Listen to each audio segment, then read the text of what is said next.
Olá a todos, meu nome é Ricardo Luiz Tranquilini. Eu estou aqui hoje para apresentar para vocês a palestra Nanoarte e Nanotecnologia vista através da Ciência e Arte, que faz parte do 25º Encontro de Atividades Científicas. Inicialmente, eu vou falar um pouco da ciência e as artes ao longo da história, que no momento pré-histórico, entre 1,8 milhões a 300 mil anos atrás, o Homo erectus, um ser com raciocínio mais evoluído, descobriu que se fizesse fricção entre duas pedras ou pedaços de madeira esfregando uma na outra, ele conseguiria produzir uma faísca, que se colocada em algum lugar de fácil combustão, pegaria fogo normalmente. Assim ele não precisava mais esperar que o raio caísse em alguma árvore para obter o fogo, ou seja, não seria mais o acaso que ele obteria o fogo. Mas para reproduzir esse fenômeno, o homem pré-histórico deve ter experimentado com diferentes tipos de pedra até se decidir pelas melhores, como o sílice e as piritas, achadas em escavações arqueológicas. Essa primeira pesquisa talvez tenha sido o que se pode chamar de atividade científica inaugural do homem, e o resultado sua conquista tecnológica mais básica. Então, resumidamente, aqui nós temos o primeiro ensaio científico, o primeiro pensamento científico do homem, que ele teve a obtenção do fogo. Ele teve que estudar qual pedra seria melhor, esfregando as pedras ali para obter o fogo. E para alguns estudiosos, o controle e a dominação do fogo permitiu o conforto e a segurança necessários para o posterior surgimento de processos de comunicação mais complexos, como a palavra e a arte. Então, a arte rupestre ela é compreendida como um amplo conjunto de desenhos, pinturas e inscrições realizadas pelo homem pré-histórico. Geralmente, esse tipo de manifestações artísticas aparecem no interior de cavernas e em outras superfícies rochosas cingidas pela marca da presença humana. Então, aqui a arte rupestre vem decorrente dessa obtenção do fogo, como aqui eles falam, a partir da dominação do fogo, como começou a ter esses outros tipos de pensamentos, de arte, da fala. E as cavernas mais famosas que a gente tem é em Altamira, na Espanha, que existem essas artes rupestres, e também na Serra da Capivara, no Piauí. Agora a gente vai dar um pulo. Vamos até o Egito. A arte egípcia é uma das expressões artísticas das antigas civilizações que são mais apreciadas até os dias de hoje. É considerada a arte egípcia toda expressão artística feita no Egito Antigo, seja na pintura, nas esculturas, na arte decorativa, na arquitetura e em outras formas. Pigmentos azuis naturais só apareceram na história humana ainda de forma rara quando a mineração foi desenvolvida, certo? Então, os egípcios usavam de duas formas esses pigmentos. A natural, a partir do lápis lazuli, a lazurita, que é esse mineral que se encontra aqui, e através de uma mistura de sais. E essa mistura de sais ficou sendo conhecida como o azul egípcio. Um bom exemplo para o uso desse pigmento é encontrado na coroa do busto da rainha Nefertiti. Esse pigmento azul, usado há mais de 500 anos, revelou pistas aos cientistas para o desenvolvimento de novos nanomateriais. Foi o que descreveram os pesquisadores da Universidade da Geórgia nos Estados Unidos. Então, ou seja, esses pesquisadores foram estudar esse pigmento lá da era egípcia. E esse azul egípcio é formado por partículas de cobre, cálcio e silício, o silicato de cobre e cálcio.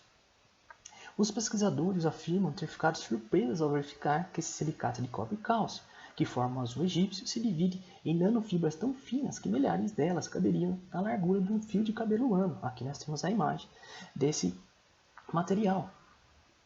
Mas a maior surpresa foi que essas nanofolhas emitem radiação infravermelha, semelhante às usadas para a comunicação entre os controles remotos, as TVs e outros dispositivos de telecomunicações que nós usamos hoje.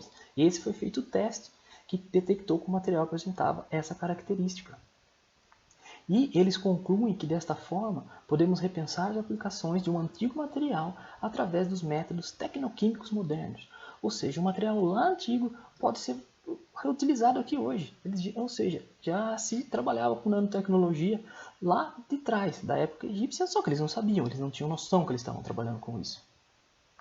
Aqui um outro pulo, indo diretamente para Roma, Na Roma, no século IV a.C., utilizou sofisticados aditivos para a produção de um vidro multicolor que foi empregado na obtenção do famoso vaso de Licurgo.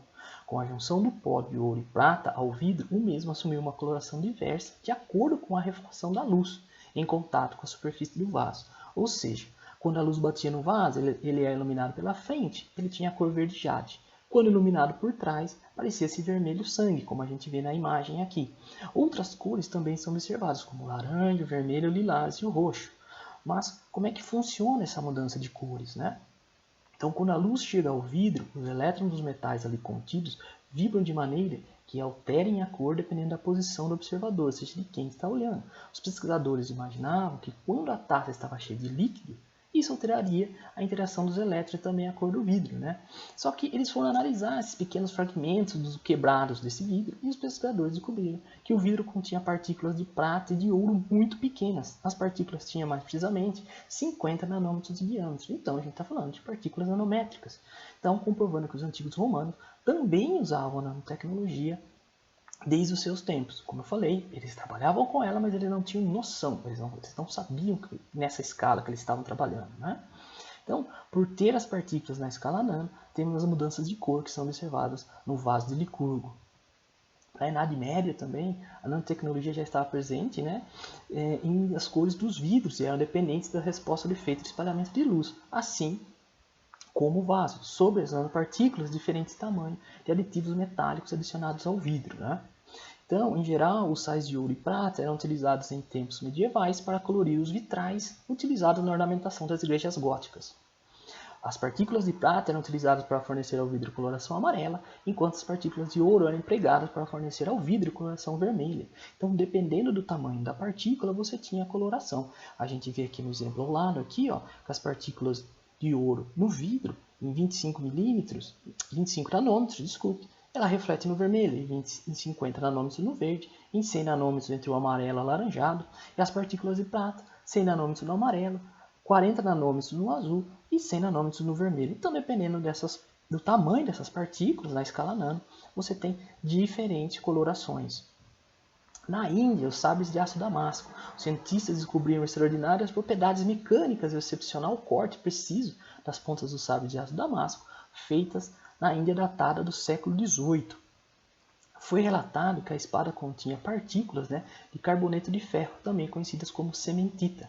A fragilidade da cementita foi usada pelos indianos na preparação de um aço UTZ, altamente flexível, afiado e mecanicamente muito forte.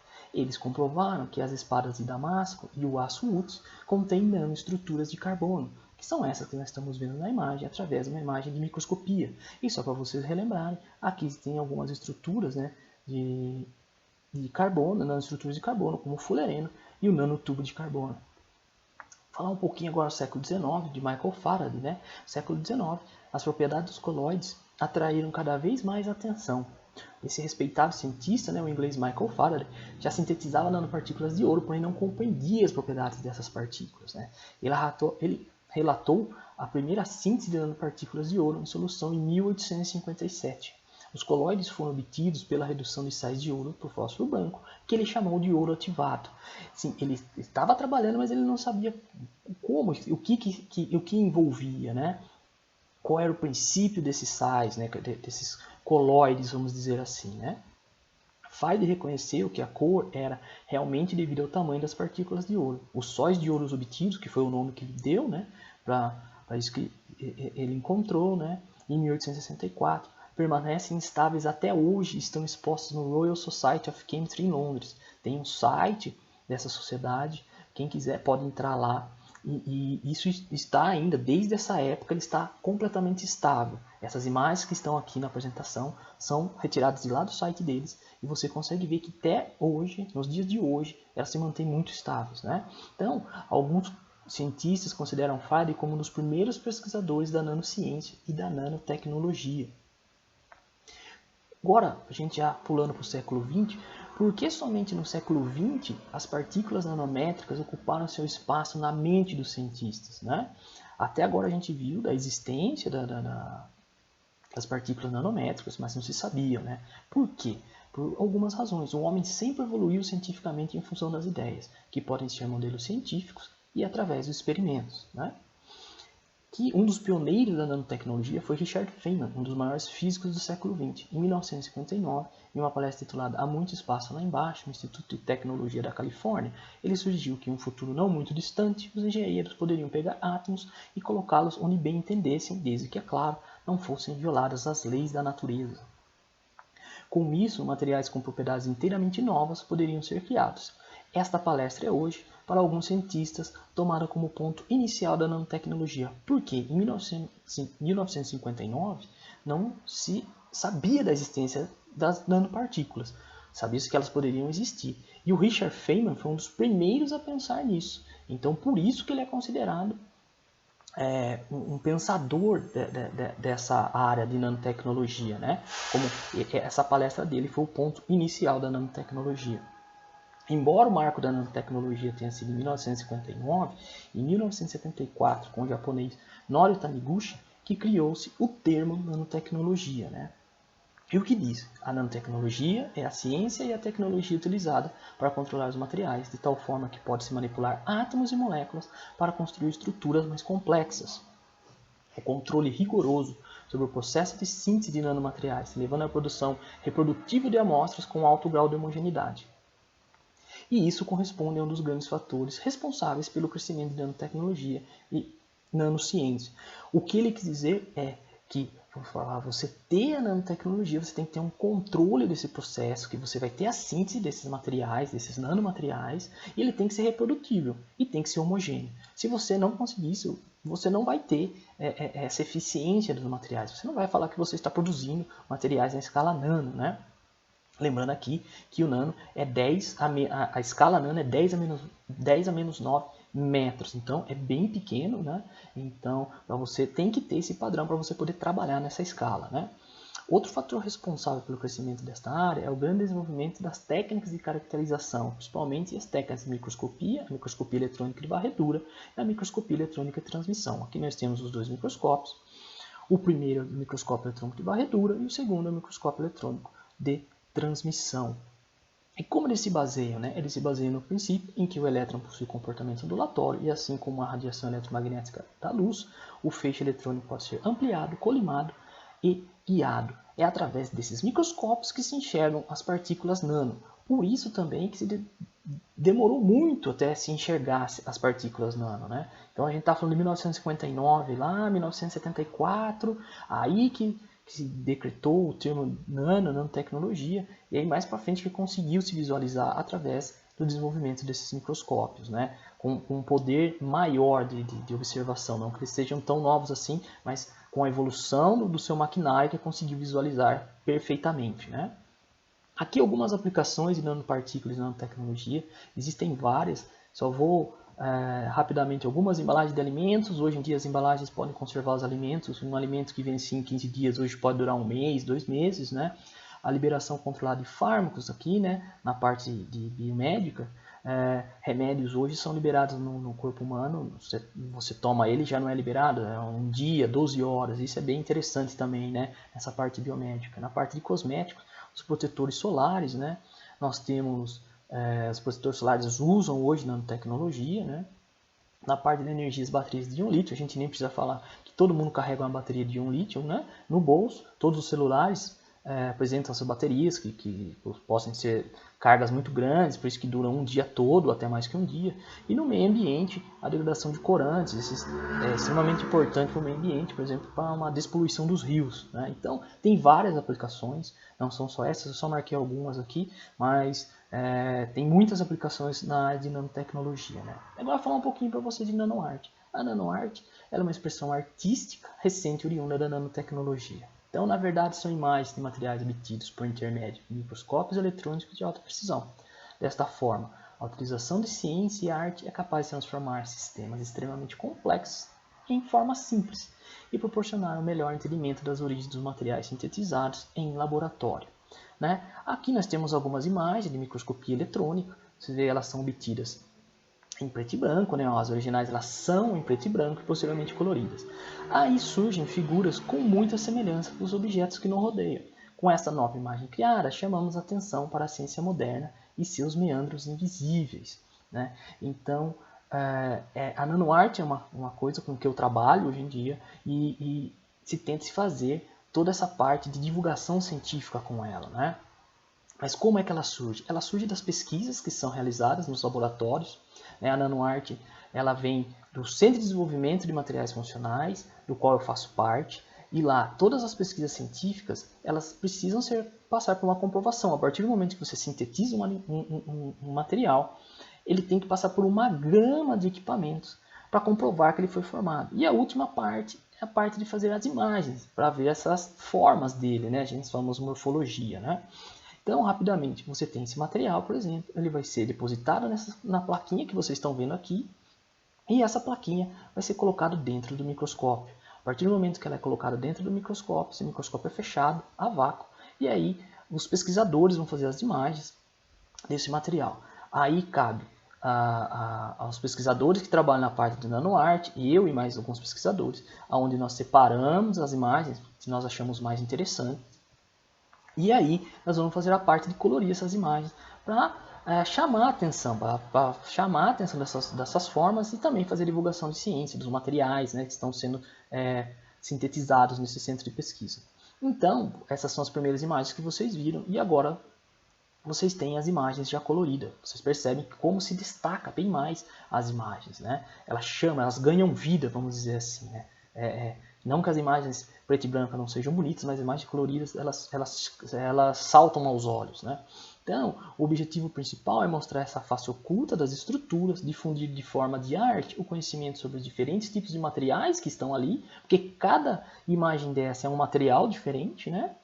E suas múltiplas morfologias, ou como eu falei, as formas que eles apresentam, né?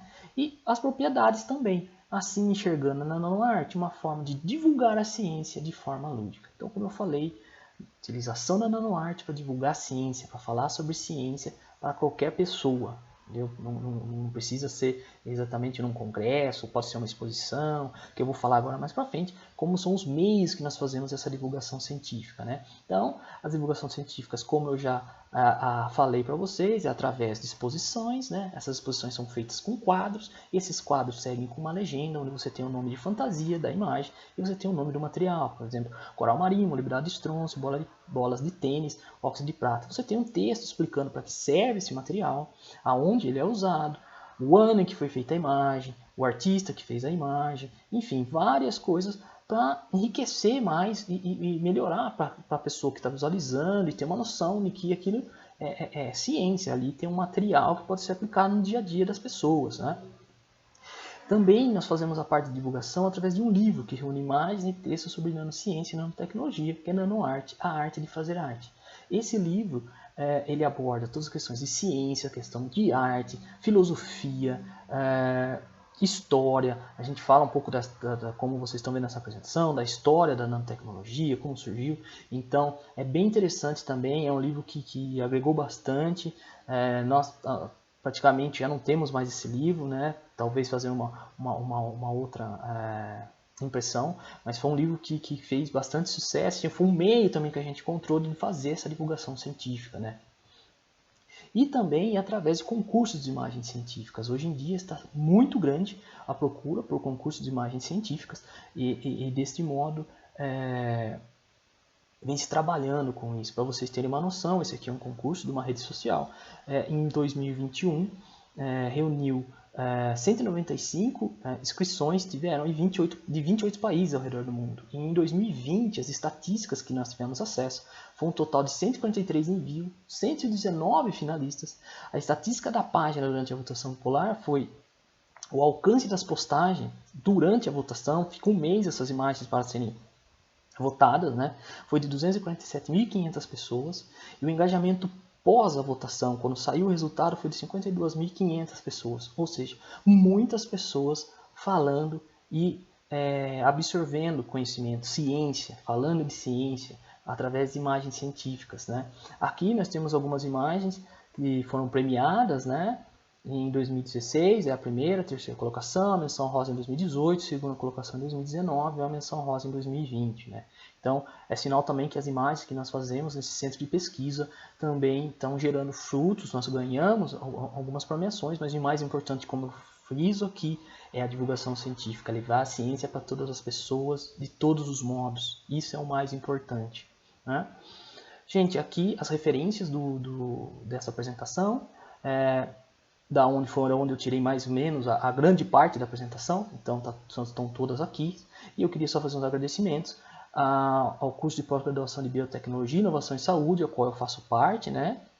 A Anhanguera e ao Centro de Desenvolvimento de Materiais Funcionais, que proporciona esse trabalho de nanoarte, o qual eu faço parte. Eu fico por aqui e meu muito obrigado.